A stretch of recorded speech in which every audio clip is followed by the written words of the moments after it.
Tuloy-tuloy po ang pag-arangkada ni Grandmaster Hans Mokniman sa mundo ng chess. Grabe po yung ginagawa niya ngayon, matindi.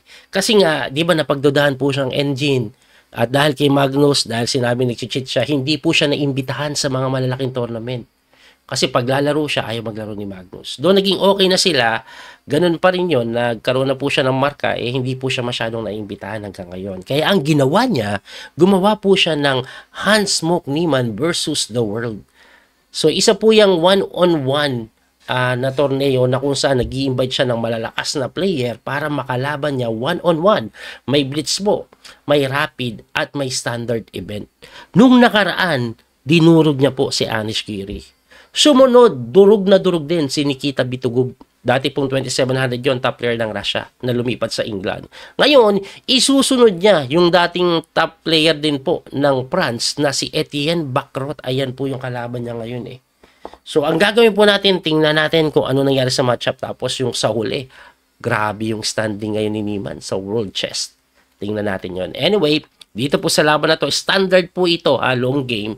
Puti po si Niemann, nag-ipor po siya, sinipay lang ni Bacrot . Tinirahan ng Knight F3 ni Niemann, E6 lang, yan po yung Sicilian French defense variation na nagdi-d4 lang pagka takes, and then Knight C6, ayan. Yung Knight C6 po, yan na po yung time maneuver.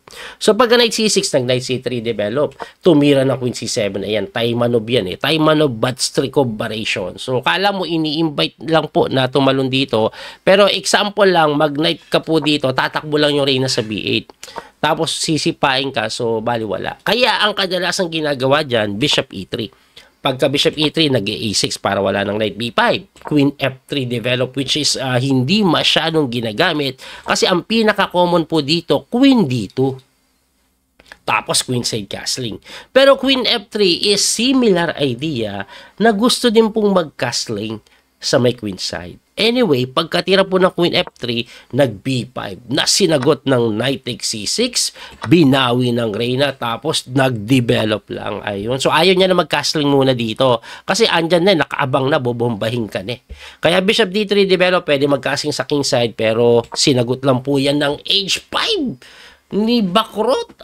Kung titingnan nyo po, si Niemann mabilis tumira kasi nagsimula yan ng 1 hour and 30. 1 hour and 33 na siya . Pero yung H5 na yan, medyo nasupresa si Niemann dyan at napaisip po siya na konti, siya po ay nag-A4. Ayun, medyo 5 minuto ata ang ginamit mahigit, no? So, ang idea ng A4, obviously, ayaw na mag-casting sa Queenside. Sa Kingside na siya magka-castling. Winnie weekend po ito. Yan ang pinakagustong gawin yan, kainin yun, no? Tapos may mga ganong pressure. Kaya tinulak yan, B4. Ngayon, pagka B4, nag-Knight B1. And after Knight B1, nag-Knight F6. At lahat pala ito nangyari na may isang larong natalae. At pagka Knight po dyan sa F6, nagda-Knight dito. Ayan, typical po yan. Para dito yan pupunta. Or dito, ganon. Aba, sinagot na po ng nobility ni Bacrot. First time itong nagamit, Knight G4. Ayun. Ibalik lang po natin. Kasi ang pinapatira po dito, o yung tinira before, is Bishop B7 develop . Pero, Knight G4 nga po ang pinawalan. Anyway, yan po ay number 1 engine move. Pero natagalan si Bacrot na makita yan. At kung titignan nyo oras, 20 minutes na lamang ni Niemann. Mabilis si Niemann . So, tinira po ni Niemann dito, nag-Knight C4 lang, hindi iniwas. Kaya kinapture po yan, tapos F takes lang. And it turns out, sa position pong ito, is slightly better na daw si Niemann. Slightly better siya, kahit na mukhang nawala yung kanyang pair of bishop, may double pawn pa, pero mabubuksan kasi or nabuksan kasi yung F-file, may pressure sa F7. Kaya ang ginawa po dito, D6 . Aba, yung D6 daw po mali. Tingin ko, ang gusto ng D6, baka gumanito. Ayan. Kaso, hindi daw maganda yan. Ang maganda daw po, F6. Para walang threat doon. Kaso nag-D6, sinagot po ng castling lang. And then nag-Rook A7. Yun pala yung plano. Kaya pala nag-D6 para ito ang ipandidepensa niya. Kaso nga, pagkatira po ng A5, ayun, napakaganda pong tira. Bakit? Meron pong pasok yung kabayo. Lamang daw po si Niemann na. Nag-Rook C7 na lang yan. Tumira na nga ng Knight B6. Tinirahan ng Bishop B7. Ayan. Kaya po nag-Rook C7 yun. Bukod po sa control ng file. Kasi nga, magna knight b6, maatake yun, kailangan makapunta dito nang hindi nahaharangan yung tore. Kaya ganun yung ginawa. Anyway, Niemann tumira ng number 1 engine move. Alam nyo ba, ito pong posisyon na ito, may isang tira lang para lumamang ang puti. Lahat po ng tira tabla. At yung tirang pong lalabang ang puti ay yung tiradang C3 na tinira ni Niemann. Bakit kailangan ibigay ang C3? Kasi libre po yan eh. Ngayon, pagka takes rook AC1, mabubuksan ito, grabe po ang magiging pressure. Tandaan may pressure pa doon sa F5. So, kuwang-kuwa po ng puti ang mga open files. So, balik po tayo doon. Kaya hindi ginawa binitri sinara. Kaso, engine move ulit ang pinawalan ni Niemann. Ayun. Ayaw mong buksan. Abay, dito ako dadaan. Yun ang mangyayari. At dahil natakot po si Bakrot doon, D5 niya yan. Number 1 engine move naman yan. Nakinapture lang po ni Niemann, binawi ng pawn, and then tinirahan ni Niemann ng Rook F4. Ang Rook F4 hindi pa nga number 1 Ang number 1 daw is itulak mo, buksan mo to. Pero Rook F4, putting pressure po yan. Sabay F7, kaya dinipensa ng Queen E6. And after Queen E6, eto na po. May tirada po dito, number 1 engine move na na-miss ni Niemann. Diba? Pinagdududahan yung engine pero hindi perfecto. Kasi ang tamang tira dito, grabe ang ganda. Engine move, bishop takes A6 na hindi nakita ni Niemann. Kasi pagka takes pala dyan, knight takes D5. Ano ngayon? Inaatake yung tore. Iwas lang. Iwas lang na ganun. Rook E4 na Wala na yung pawn Yun pala yun. Nako po. Na-miss na nga po ni Niemann yun. Ang tinira niya ay malaking mali. Bishop po sa F5 na kung saan nawala ang kalamangan.